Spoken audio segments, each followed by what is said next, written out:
Yann, comment ça va? Ça va super bien, toi? Ça va super bien. En fait, c'est une entrevue Usine la Chine avec Yann des groupes.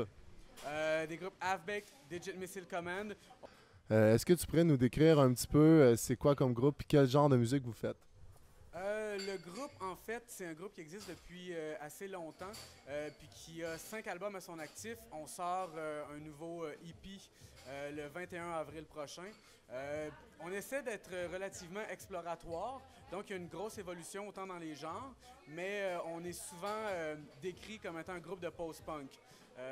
C'est comme ça qu'on nous décrit, j'ai aucun problème avec cette étiquette-là.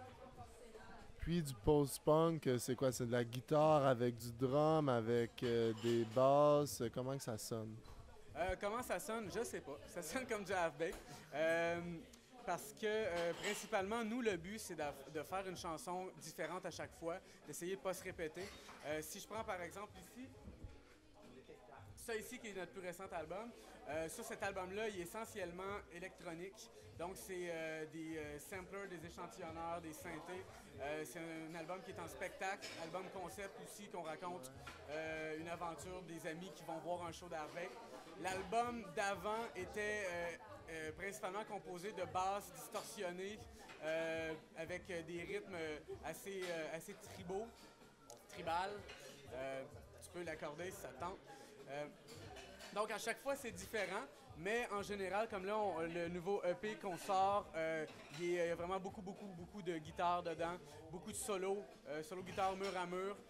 Mais pourtant, on a quand même, il y a certaines personnes qui ont tout de même qualifié ça de post-punk. Donc, c'est ça. L'idée, c'est vraiment d'avoir une chanson différente à chaque fois pour pas trop se répéter. C'est cool. Puis parlant de chansons, c'est quoi qui t'inspire dans la composition des chansons avec Halfbake? Euh, Ce qui m'inspire, en fait, c'est une espèce de sentiment, d'euphorie, qui est justement quand on réussit à faire quelque chose qu'on a l'impression qui est nouveau. On a toujours l'impression d'avoir fait la meilleure chanson du monde, celle qui va créer un monde meilleur, qui va vraiment faire que tout va bien aller. Puis c'est vraiment ce moment-là qui m'inspire. Donc à chaque fois qu'on compose une nouvelle chanson, on essaie de changer les façons de faire, changer les instruments, changer, supposons que parfois on va commencer avec un texte, et bien la fois d'après on va essayer de commencer plutôt avec un rythme, ou on va essayer de commencer avec juste un riff ou ce genre de choses-là pour essayer de garder cette fraîcheur-là. Fait que l'idée, c'est vraiment pas d'avoir un son. Qu'est-ce qui est inspirant, c'est l'espèce de rupture dans le temps qui fait que tu réalises tout d'un coup, waouh, je suis là, puis il me semble que toutes les possibilités sont ouvertes. Il y a quelque chose de nouveau, de frais qui se passe. C'est ça qui m'inspire à tous les niveaux, que ce soit quand je lis un livre, quand je regarde un film, quand j'écoute des chansons, quand je vois un spectacle, quand je fais juste jouer avec mes machines, avec mes instruments que j'ai à la maison, ce genre de choses-là. Si je vois que je commence à un petit peu trop faire la même chose, je vais essayer de casser cette habitude-là qui se trouve à être une espèce de confort là, pour essayer d'être dans un moment où, si on veut, là, on aurait envie de faire quelque chose de nouveau, ou là, on aurait envie de sauter en parachute, ou ce genre de choses-là. Là. Oser la nouveauté pour se garder toujours les réflexes aiguisés. OK, puis si on parlait un peu des textes, par exemple du dernier album, Chaos Moss, avec des chansons comme Perfectly Grey, La bêtise humaine ou The Petit Fuck, c'est quoi les thèmes qui t'inspirent, qui t'ont inspiré? En ce moment, j'aime plus jouer avec des allitérations, jouer avec juste des images, essayer de briser le sens un petit peu, pour pas nécessairement avoir imposé un sens ou imposé à dire voici comment faire un monde meilleur ou voici une chanson profonde. Fait que c'est vraiment, en ce moment, je suis plutôt dans avoir du fun. Justement, tu parlais de la musique qui te fait ressentir. Halfbake, qu'est-ce que ça fait ressentir? Ah, je pense que le but, pour ce qui est, par exemple, j'ai déjà dit que tantôt, quand Halfbaked fait une chanson, on essaie de faire quelque chose de nouveau. Euh, L'idée, c'est quand on fait un spectacle, on veut essayer de faire vivre aux gens un moment qui qui peuvent pas nécessairement vivre ailleurs. Ça peut se passer de différentes façons. Parfois, ça peut être quelque chose de bien agressant, tandis qu'à d'autres moments, ça peut être un spectacle qui est vraiment super bien monté, super bien léché, où tout est pensé, tout est prévu. Mais c'est vraiment d'essayer de... Puis de cette façon-là, il y a moyen de ressentir, de se nourrir du feedback de la foule, mais également de faire vivre quelque chose qui n'est pas juste du pré-mâché. Fait que c'est... pour faire des spectacles, c'est un petit peu la même chose. C'est la vocation de faire quelque chose de nouveau, qui est nouveau autant pour le public que pour nous. Puis de garder ça intéressant, de garder ça motivé. Idéalement aussi, garder ça positif. Ça peut être criard, mais c'est quand même de faire ça dans le plaisir, d'avoir du fun. D'ailleurs, ça me fait penser, on parlait tantôt de faire vivre un moment. Dans l'album qui est juste ici, de Avec Chaosmos, une bonne partie de... Mais il y a des extraits qui ont été enregistrés pendant un spectacle de Half-Baked qui donnent une espèce d'histoire. Fait que je trouve ça très original que ce soit arrivé pendant un spectacle que des gens et des cris servent à créer une espèce d'histoire qui n'en était pas une sur un disque, mais à partir d'un spectacle live. Merci. En fait, c'est vraiment... L'idée, c'est que quand on a fait le spectacle, on avait placé un paquet de micros un petit peu partout dans la salle et même dans les toilettes pour essayer de capter des bruits de conversation. Puis après ça, je trouvais que les chansons étaient relativement assez introspectives, comme je disais tantôt, à la limite d'être lourdes. Puis on a vraiment été chercher des bouts de dialogue pour faire une histoire qui fait pas vraiment de sens, qui est plus près du cabotinage pour aller chercher une espèce de côté plus le fun, parce que si on avait juste mis les chansons, j'avais peur que les gens aient une espèce d'impression que Half-Baked en show, c'est comme super deep puis super sérieux. D'ailleurs, on va parler peut-être un peu de la scène montréalaise parce que tu t'as mentionné au début, t'as été dans beaucoup de groupes, t'as même un projet de solo qui est Digit Missile Command, qui est un projet entièrement électronique. Ça serait quoi tes visions? Comment tu décrirais la scène de Montréal en ce moment? Ou peut-être par rapport à il y a 10 ans, des trucs comme ça?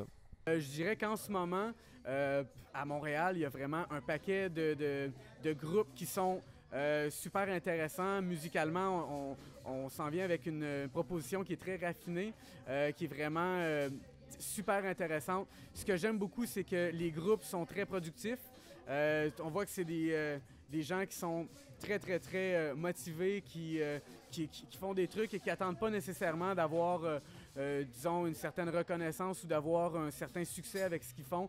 Ils se contentent de faire des trucs. Par contre, du point de vue, par exemple, du public, j'ai l'impression que quand je suis arrivé à Montréal, il y a, je pense que ça fait 5 ou 6 ans, les gens dansaient beaucoup plus. Puis dans les spectacles, il y avait beaucoup plus de plaisir général. Maintenant, j'ai l'impression que tout le monde est un petit peu musicien, un petit peu artiste de son côté. Tout le monde va aller voir un spectacle avec un calepin pour prendre des notes. Donc, en même temps que la proposition se bonifie, il y a un petit peu moins de fun dans cette histoire-là. J'ai une autre question, tu parlais d'encadrement. Est-ce que ta musique est autoproduite ou est-ce que tu as de l'aide? Comment ça marche au niveau de la production puis peut-être aussi du financement? La musique, en fait, c'est complètement autoproduit. C'est quand que le prochain EP va sortir puis comment que ça va s'appeler? C'est quoi qui s'enligne pour Half-Baked? Pour Half-Baked, ce qui s'enligne, c'est un nouveau EP qui va paraître la journée du Record Store Day, le 21 avril. C'est un EP qui est majoritairement francophone, qui s'intitule la prochaine fois Le Feu. C'est quelque chose qui est super rock, qui est bourré de guitare, de solo, mur à mur. J'ai très très hâte de faire paraître ça. Fait que c'est ce qui s'en vient. Le premier extrait est déjà sur notre Bandcamp d'ailleurs. Ça s'appelle Vieux renard trop souvent piégé. Justement, tantôt on parlait de message social. On va revenir à une tune qui est parue sur l'album Chaosmos qui s'appelle De Petit Phoque. avec la première ligne qui me frappe beaucoup. Si tu es plus préoccupé par ton poids que par tes études, alors bienvenue dans le club, bienvenue dans le club. En ce moment, il se passe quelque chose avec un certain mouvement social étudiant par rapport aux études. Est-ce que tu as des vues là-dessus? Puis est-ce que cette chanson-là aussi, en deuxième partie, avait un message à connotation sociale? Non, quand Half-Baked fait des chansons, il n'y a aucun message à connotation sociale. On n'a pas d'agenda.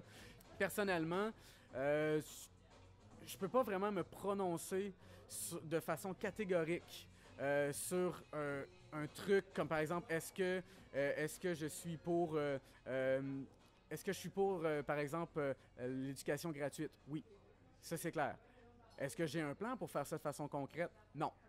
Par contre, je pense que en ce moment, la hausse qui se trouve à être imposée aux étudiants est une hausse qui est vraiment exagérée, qui se trouve à vouloir de façon drastique remanier des décisions que d'autres partis politiques peuvent avoir pris pendant les dernières années. Et je trouve que c'est une décision idéologique qui punit non seulement les générations futures, mais les étudiants en ce moment.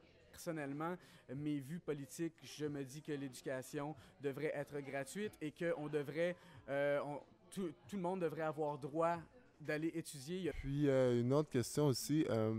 Admettons que tu étais le propriétaire d'une grande usine qui pouvait fabriquer n'importe quoi. Parce que tu sais qu'on est à l'usine de la Chine ici en ce moment. Ben, ton usine, ce serait une usine de quoi? Ce serait une usine de papier d'emballage. C'est probablement la seule chose que je me dis qui vaut la peine d'être fabriquée de façon en usine, parce que avec de la façon que je conçois les usines, je vois ça comme quelque chose qui est très, très, très répétitif, puis qui vise une production massive de quelque chose. Fait que je pense que la seule chose que je voudrais produire, ce serait du papier d'emballage, que ensuite les gens peuvent modifier et repersonnaliser. Super, ben j'aimerais ça que peut-être qu'un jour le prochain EP on pourra l'emballer avec du papier qui sort de ton usine. Puis ben, je te remercie beaucoup, Yann Godbout de Half-Baked. Puis si tu peux simplement rappeler les dates de sortie puis peut-être les dates du prochain spectacle de Half-Baked en plus de ce super album Chaos Moss que ben, j'ai personnellement écouté. Et puis que l'usine La Chine recommande. Très bon album, aussi un album concept. On parlait tantôt de spectacle. On voit pas ça tous les jours. En fait, j'ai jamais entendu un album qui avait ce concept-là. Puis ça a l'air que les tunes aussi sont vraiment bonnes. Vous pouvez même aller voir le clip La bêtise humaine, qui est un clip un choc, très très choc. Puis encore avec des images locales de Montréal. Fait que si tu peux simplement nous rappeler tes dates de spectacle puis ce qui s'en vient. Pour ce qui est du prochain spectacle à Montréal de Half-Baked, c'est le jeudi 5 avril à l'Escogriffe. Pour ce qui est de la parution du nouveau EP de Half-Baked, la prochaine fois, Le Feu, ça sort le 21 avril 2012, juste à temps pour le Record Store Day. Et c'est souligné d'un spectacle à Sherbrooke dans les locaux de Art Focus. Nice. Ben, as-tu un petit commentaire pour dire à la fin? Merci, vous êtes super le fun. Yeah, merci à toi.